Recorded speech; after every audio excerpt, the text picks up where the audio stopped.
move the blanket around behind his back. That's how I'll put it over his back.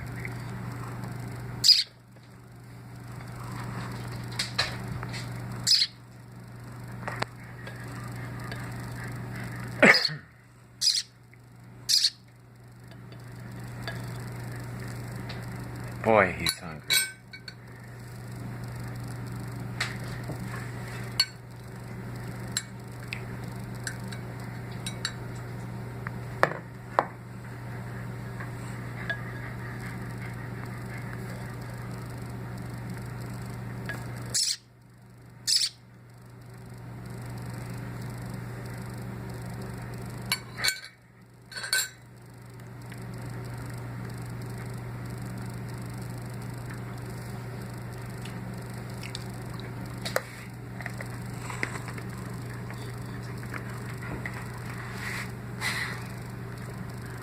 Is that good, buddy?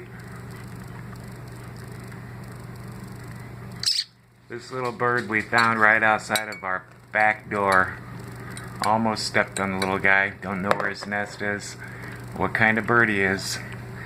But I knew if my wife saw him, she wouldn't let him just die out there because he was barely moving, barely breathing. Mouth and eyes were full of dirt. She cleaned him up and he started tweeting. And he's been eating a little bit of broth. So all we can do is hope for the best.